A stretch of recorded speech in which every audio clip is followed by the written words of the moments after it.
I'm still fucking. I'm still absolutely buzzing up the Reds. Craig, we were sat together today, like that let off for the goal. Like, I was talking to people to the left of us, behind us, the right of us. Like, I mean, it's a boss little crew where we are, but like, yeah, I was making new friends I never spoke to before. Like that feeling where Mo Salah just slotted, absolutely unreal. It was brilliant. Do you know what? I thought Anfield was brilliant today. Like from start to finish, I thought, like, you know, when the players needed to sort of lift us and when we needed to lift the players, we both worked together in tandem with each other, and the let-off was everything that you wanted it to be. Like, I'm just so glad they got the result because they deserved it. They were so good. Like, even at half-time, I remember we were coming in and we were looking at it, and I was beat up with how we played. I liked how we looked going forward. I liked how familiar it all looked. I liked how... You had a plan, didn't he? Exactly. Which you haven't always felt like. And listen, it's easier. In a way, it's easier sometimes playing against a really good team because you think, well, okay, how are we going to sort of play against them? When you're playing against the poorer side and they just sit back, it can look harder. But I thought they went into it today with a clear plan of how we were going to hurt City, and you could see them executing it. Firmino drops in and is a fucking pest. When Firmino drops in, Salah goes in the centre, which is where we all want him to be. He's dragging men. Where he's Firmino best. As well. Elliott pushes up, and I think you're able to do that because Milner's more conservative in right back, and it's not a right back that's bombing on and playing up front and all of that. But I just thought everything just looked like right again, and I'm just so glad in the second half we got what we deserved. And I mean, my God, the let off for whatever the VAR and that was something. That referee, he was fucking shite, by the way. Shite. I mean, it's tough for him because he is from Manchester, so he's got to answer to his neighbours and the people down the pub and the corner shop. So we understand why there's a lot of pressure on him to you know. I mean, you know, I'm not saying he's biased. I'm just saying there's a lot of pressure due to where he lives to give their decisions for Manchester City. So it's tough. It's tough for him. But listen, we're outside the Glenbuck now. I'm going to try and take you in a minute. Like, it might be fucking mad. It might be shit, but you know, we'll sort of see how it goes. But it is a night to celebrate, isn't it, Craig? Because listen, we've had, you know, a lot of crap days upon Liverpool this season. Listen, we sound spoiled, you know, the journey on the Ian Klopp's been absolutely incredible, but you know, no one up and down the country, no matter who you support, would suggest this has been a good season for Liverpool so far. But fucking hell, it's been a good day. But also, my favourite thing about Liverpool is the fact that whenever everyone's on top of them, everyone's saying that they're shit, everyone's saying that they're done. You know, they're beating teams 7-1 in the Champions League. Their striker's scoring the fastest hat-trick that tournament's ever seen, and then they're beating you know, what is the best team in the country, one of the best teams in the world, the current champions. They're beating them 1-0, and that's the best thing about supporting Liverpool. And look, I hope this kickstarts the season. I hope it kickstarts the month. I made it we're back here Wednesday, by the way. Yes, back straight away.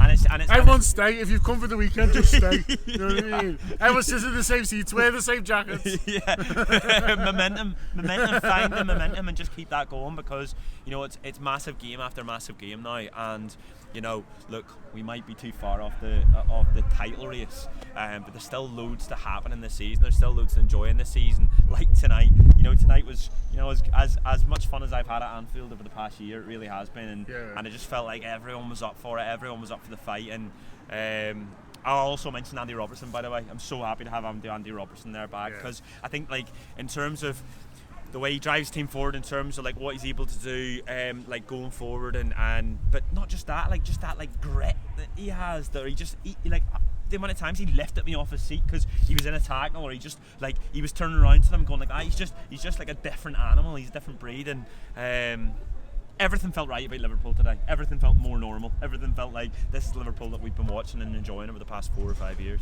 Absolutely. You mentioned Robbo there. I want to give a shout out. There was a journalist wrote an article today, and I can't remember who it was. It might have been Barney Ronay in The Guardian, but it was basically saying that these like undroppables for Liverpool who haven't turned up this season. And listen, I'm not having a go. It was a fair enough article, do you know what I mean? But he named 3, and he said Trent, Virgil and Mo were like, you know, the untouchables for Liverpool. I think he used the word untouchables was a what's his name, that prick, who was in the line, wasn't it? I think he called them something else, but he's making the point that the lads who used to be the first name on the team sheet for Liverpool and still are, weren't bringing it. And as I say, I'm not having a go at the article, do you know what I mean? We haven't been performing, but I would say fucking Salah and Virgil, obviously Trent only plays a few minutes at the end, but Salah and Virgil, both ends, performances that, I don't know, you go to the mattresses for today. like 9 out of 10 performances, both of them. That Virgil clearance, that's a clearance where he knows. We're in line with it, aren't we? Like, yes, he knows behind him that if he lets it go, it's a goal. He knows that there's a possibility that he heads it into his own net, and everyone and he becomes the fucking he becomes the one that everyone goes, well, it's his fault. It's an OG. It's 1-1. But he knows. He knows that there's all of that happening, but just in an instance he gets it over, and that's just like, that's massive. And I just thought Salah was so good today. He was back at his best, but he was central.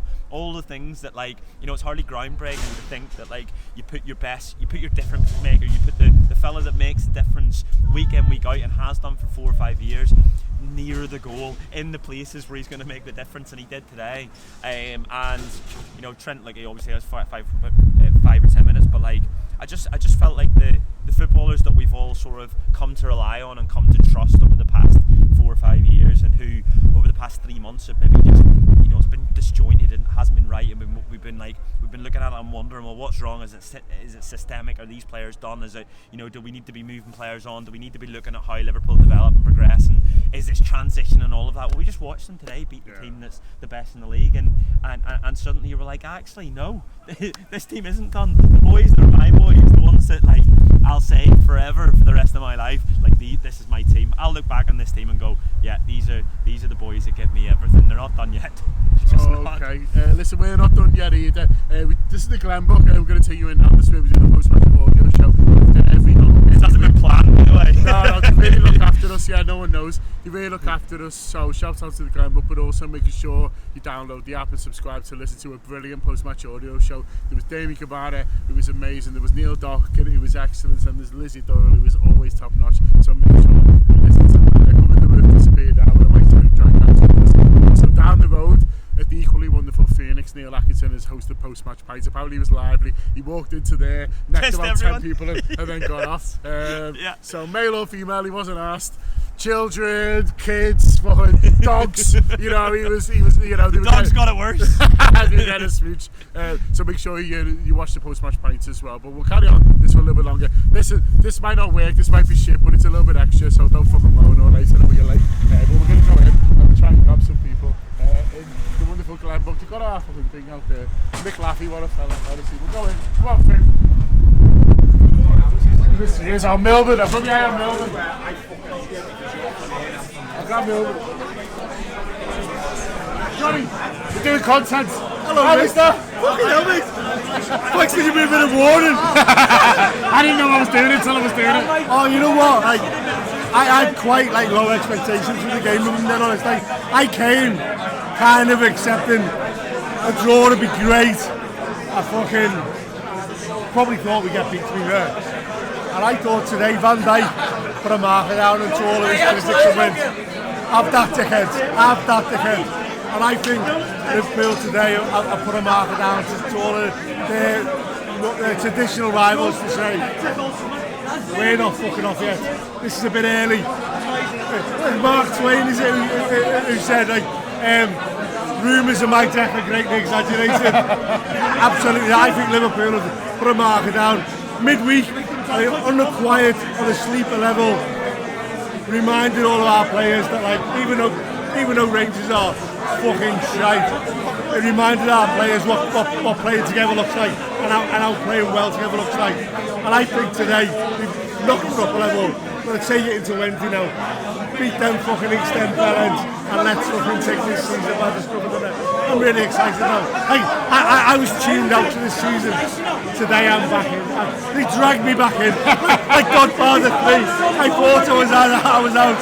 And then you dragged me back in. Never mind the Liverpool. Johnny Millman's season starts now. Yeah, my season starts now. Who knows where the night out takes us? George Chad, come in. It's rotation. How are you? Tell the lovely crew out how you feel. Fucking hell, I've had a lovely day, mate. We had a big day on the ale before the match as well, and there was no way we were losing after the big day on the ale.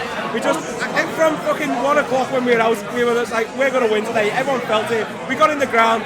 Liverpool's identity was back. That was what it was all about. We absolutely killed it. They created next to nothing as well. It was all about control today. Because they got a yard dog up front. Yeah, it was that massive crap that they've got up front, mate. I don't know, but we've had a lovely time. The Reds have won. Fucking hell, this is a springboard performance for us. It feels like it is. We've got West Ham in the week. They're going to get slapped, and then we'll see how we go. Mate, I can't wait. Season starts here. Where we going tonight, morning? Mate, we are going, wherever it is, it's going to have karaoke. Wherever we're going, that's what's going to happen. George has got the voice of a generation, let me see it. We know it. I'm going to drag Mike here in. Yes, Mike. mate. I'm going to drag you in for content, Mike. Mike, if you want to stay, tell him how good was that. I reckon it's annoyed me that we were that good today. We were that good. I was like, why weren't we like that last week? But I'm not asked. We were like that this week. Sent them packing. Arsenal, you're welcome. You'll still probably lose it to them, but never mind. It's going to kickstart the red season. We are going to. I reckon we'll win something. We'll win the Champions League. Probably even the FA Cup again, and we'll all have a lovely time. Would you say, Mike, if you want to win a cup, then you better hurry up? You better hurry up. Liverpool FC.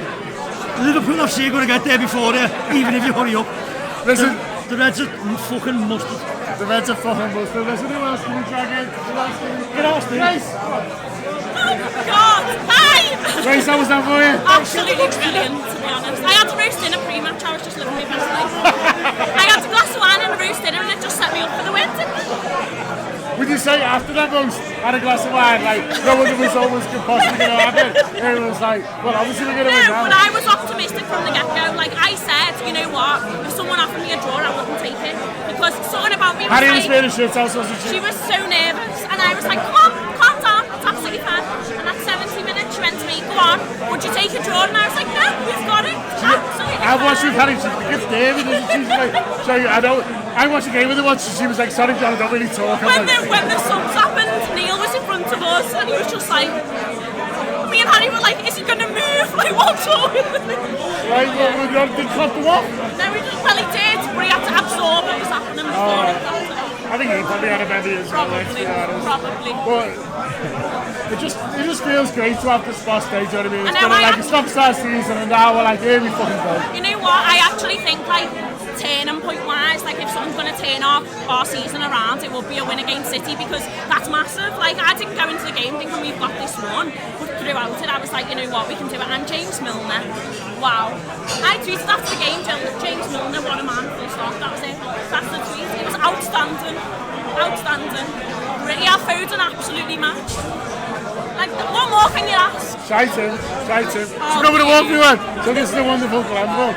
What a pub. We're going to go, yeah, indeed. I'm going in. We're going.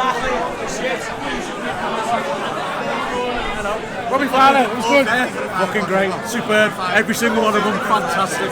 What a team to support. Yeah, best in the world, best in the world. Even when we're shite, we're still good, aren't we? Phil, Hey, John. tell me how you feeling. It's fucking brilliant, isn't it? Absolutely wonderful. It's been great. I was trying to be responsible, but I'm probably not going to be responsible, am I? No, I'm doing the main show tomorrow, so I apologise in advance. I'll just say words, and we'll hope it makes sense. Don't be afraid, Phil. Oh no, I'm not going to be afraid. It's fine. I'll neck you if you want. Maybe not. I'm into it.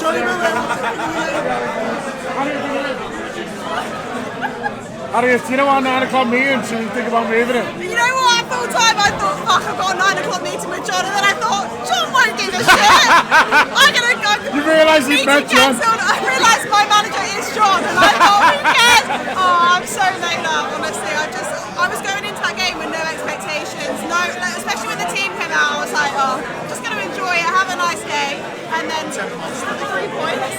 And let off when Salah scored. The ball from Alisson was just like, I'm going into proper football chat, and really, I'm just delighted. Made up, so good. Yeah, so good. Listen, we'll finish it there, I think. Hope you enjoy it. Oh, Chris, enjoy it. No, yeah, but I'm made up. And can't believe it. What's going on? We're live? I'm not quite live, Those going on YouTube later, but I feel like we've deserved that for this season, do you know what I mean? Like, This start we had, and all the slack everyone's got, I thought, you know what, everyone's come together now. I thought, you know what, we pull through, and I think it's the start of something. We're calling it back and say, top 4, yeah, definitely. Can we fight for the championship? Absolutely. Just bring our A game, every single game. And Jurgen, please don't get yourself again. Please, mate, we need you.